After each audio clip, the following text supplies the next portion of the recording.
welcome to Confused Reviews, where Cartoon Drawing reviews movies. And in the last episode, I reviewed the 2004 film Starsky and Hutch. Then I remembered that there was another film from the mid-2000s based on a 70s show with two male protagonists, the Dukes of Hazzard. I love this show. I love the characters, storylines, Midwestern setting, and especially the General Lee, one of the coolest cars of all time. I know that today the show is controversial because of things like the Confederate flag, but I love it, and I can overlook those things. And obviously this show isn't an award winner besides this, but I still enjoy it through all of its flaws, and just like Starsky and Hutch, the show was eventually adapted to the big screen in 2005's The Dukes of Hazzard. It tells the story of Bo and Luke Duke, two cousins from Hazzard County, Georgia, who work together to save Hazzard from something that could make or break the town. But this film is directed by this guy, who directed one of my favorite comedies from the 2000s, Super Troopers. If he directed that movie, how could he possibly fuck up something as simple and easy as The Dukes of Hazzard? They made Boss Hogg skinny? What the fuck? Let's just jump right into this mess and see if it's worth your time or you should go rewatch the original series. This is The Dukes of Hazzard. So, before the actual film begins, we get an ad for the original show being put to DVD. Man, this makes me want to go watch the original show. Oh wait, I own all the seasons. That's right, I own the entire show on DVD. I spent about 4 years of my childhood collecting them all. So yeah, there's that. Oh yeah, I have this shit too. Whatever. So the actual film begins with a speech given by the balladeer, similar to how an episode of the show would start, which is cool. We're also introduced to our two country boys, Bo and Luke Duke, played by Seann William Scott and Johnny Knoxville respectively. They are making a moonshine delivery in the General Lee. But on a side note, I don't like Seann William Scott as Bo. I think Seann William Scott is a fine actor and has done better work. But he wasn't the right choice for this part. He looks like a city boy who was told not to shave for a week and then thrown into the general. But thankfully, Johnny Knoxville is fun and charismatic as Luke. I think Johnny Knoxville did a fine job with the material given, and even though Luke is supposed to be the older, more mature one, I like that this movie at least tried something different and has the role switched. It at least adds a little originality and risk. Fun fact, Paul Walker and Ashton Kutcher were considered to play the Duke boys, and I don't know how I feel about that. Also, guess who else was considered to play them?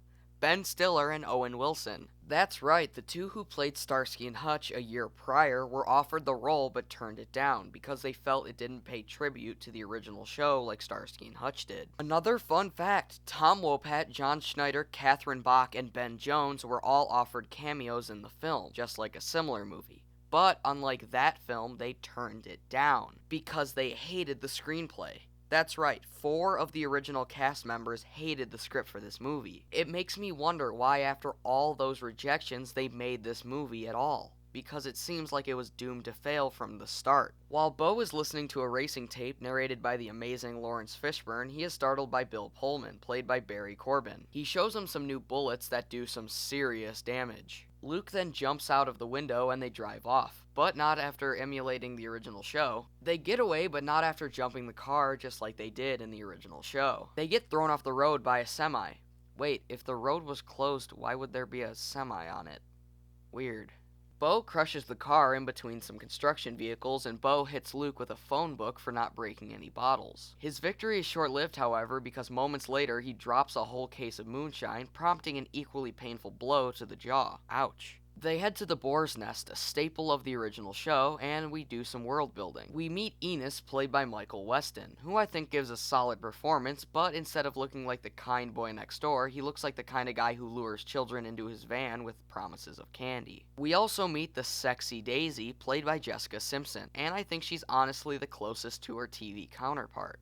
She's tough, feisty, and beautiful. Sure, she's not a brunette, but it's better than her trying to wear a shitty wig or dyeing her hair. After some dickhead hits on Daisy and she throws him down, we're introduced to Billy Prickett, played by James Roday, who basically tells him to fuck off. After chugging some beer, Bo then proceeds to start a bar fight, which is honestly one of the best scenes in the movie. It's something ripped right out of the TV show, and it's hilarious in an action-packed scene that I could watch on replay for hours. But the fight is soon interrupted by Sheriff Rosco P. Coltrane, played by MC Gainey, and I'd say his performance is I don't really have an opinion on him because he doesn't have much to do in this movie. But he's nowhere near as good as the late James Best. whose character was a bumbling idiot with a good heart, where this guy is the type to stomp on your hopes and dreams. Daisy goes to take the boys over to Cooter's when Boss Hogg rolls in, played by Burt Reynolds.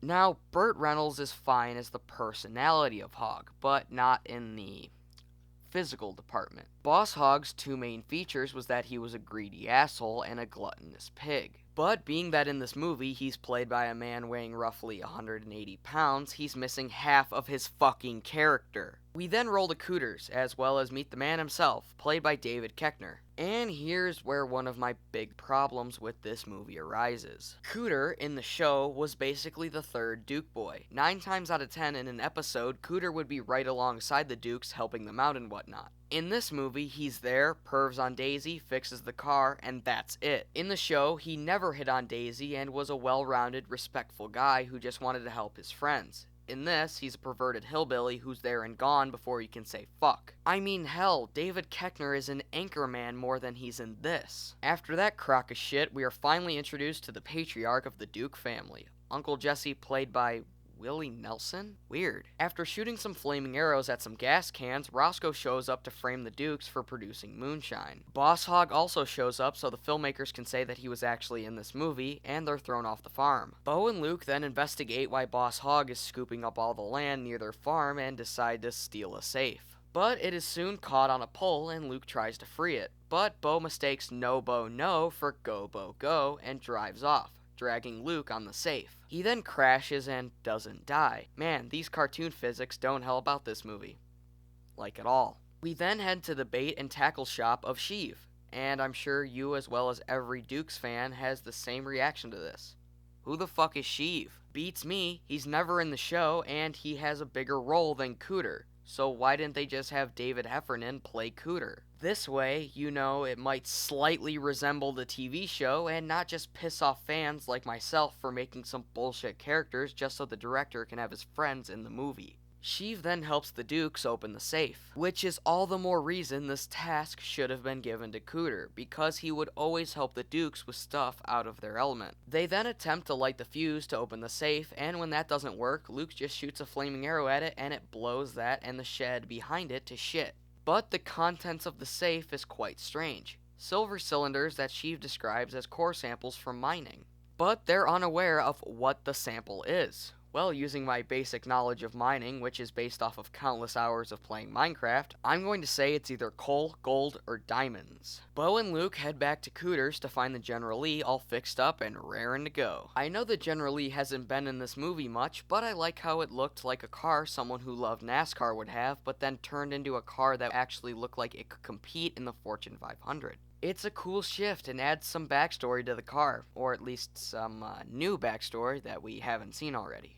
Then, in something straight out of a music video, the Dukes escape Rosco and race into the night, headed for Atlanta to get the core sample identified. They get stuck in traffic in Atlanta and get some interesting people commenting on their car, specifically the Confederate flag on the roof. And I think they handled this quite nicely. They have the Southern extremists who love the South more than life itself, and the city folk who hate it solely based on it being racist. But the only thing they forgot is someone like me, who doesn't really give a shit either way and is just like, who cares? It's there and doesn't really affect you personally. Back in Hazzard, Daisy, with a disguise on par with the Ninja Turtles, finds out that Boss Hogg filled up a lot of car space for some reason. Wonder if that has anything to do with the plot. Cutting back to the Duke boys, they arrive at the college and find some chicks with little clothes on. After that, they find the girl they've been looking for, Katie, played by Nikki Griffin, as well as her roommate Annette, played by Jackie Maxwell. Katie informs them that Annette is from Australia, and Bo just can't resist. Let's put another shrimp on the barbie! After hopping in the General, they're pulled over by the film's director, which is an obvious nod to Super Troopers. Also a nod to people like Alfred Hitchcock, who cameo in their films. After escaping that shitty cameo, they find out that the sample is a coal sample. See? Minecraft does help you learn. Help you learn the plot device of a shitty movie. After getting mistaken for blackface, along with the Confederate flag, they're thrown into jail. Boss Hogg then shows up to explain the plan.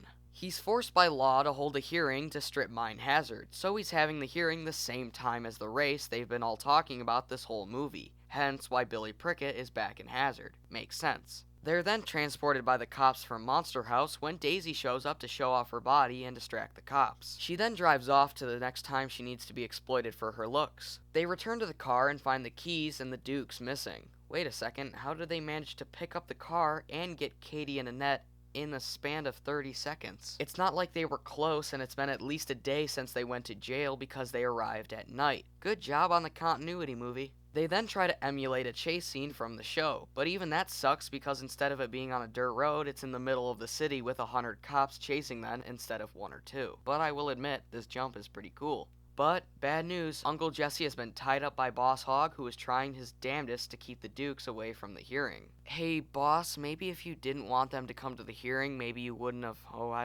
told them about it? Bo and Luke then decide to leave the girls with Sheev, because we were all just dying to see where his character went. And being that it's been 5 minutes since we saw Jessica Simpson in a bikini, Daisy rolls in and Enos tells her where Hogg is. He also winks at the camera for some reason. After the Dukes come back to the farm and Rosco goes outside, somehow Daisy was in the fridge and helps Uncle Jesse escape. How could she get in there if 5 minutes ago she was getting the answers from Enos? What the fuck? The Dukes then drive around the farm and cause all the cops to crash, which is a little bit better than the other chase scene, so I'll give it that. And for some reason they decide to go and have the town nut go and warn the people of Hazzard. Again, because we needed to see where Sheev's character goes. Meanwhile, they shoot another flaming arrow at a cop car, which should have killed them, but whatever. After escaping the cops, they are surprised that nobody believed the guy wearing a thick winter coat and an armadillo hat. It's a fucking mystery. They then decide they needed someone competent to warn the people, so Luke jumps out of the car and heads into town. The road rally begins with Bo nowhere in sight. But soon after it starts, Bo roars in with the cops behind him, causing one of the strangest races in all of cinema. Daisy tries for a 3rd time to get the cops to do something for her, but she's shot down by a female cop pretty much telling her to fuck off. Finally. Back to the race, Bo finally catches up to Billy Prickett and manages to win the race, prompting the whole town to follow them to the courthouse. And since the cops wouldn't move for the Dukes, Cooter makes a ramp for him and helps him get up and over the roadblock. Cool.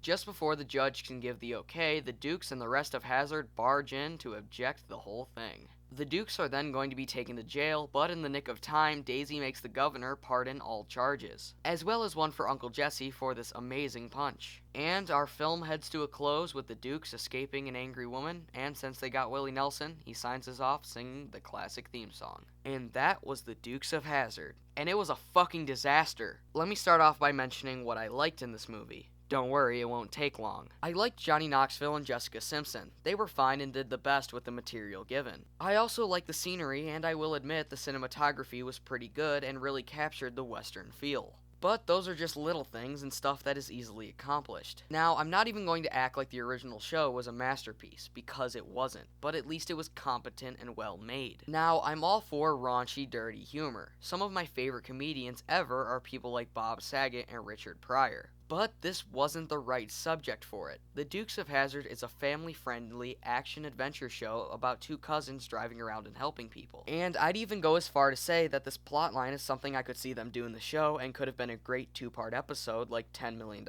Sheriff. But instead, they tried to make it an unrated comedy, and it falls flat on its face, because it's not funny. I hated how they sidelined beloved characters like Cooter and Rosco for throwaway ones like Sheev and Billy Prickett. I also think they tried to modernize the Dukes too much. In the show, the Duke boys were on probation, so they couldn't leave Hazzard. So they had to think of creative and original ideas to keep the storyline contained in Hazzard. In this, they can just go wherever, and the feeling of the quiet, isolated town is lost. I also think the choice to make Burt Reynolds Boss Hogg was one of the stupidest things ever. I already talked about it earlier, but really, why did they make him skinny? Why did they have to choose Burt Reynolds? Was he a friend of the director? Was he forced into it? Was there not any other fat guys in all of Hollywood that could have taken on this role? I also think Uncle Jesse's character was ruined in this. He's barely in it, but for what little he is, he's a perverted stoner who just wants to tell raunchy jokes. Long gone is the wise patriarch who kept the Dukes in line as well as provide help and support when they needed it. Now, you can say that I'm pretty much just bitching about this movie, but I'm defending one of my favorite childhood shows because I think this was a giant misstep.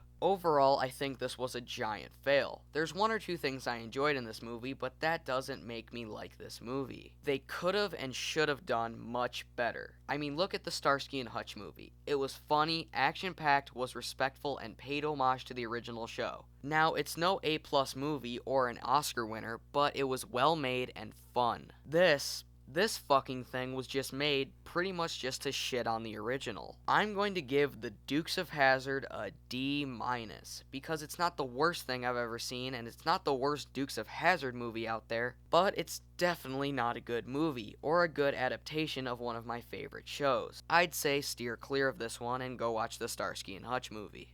I'm Confused Reviews. Thanks for watching.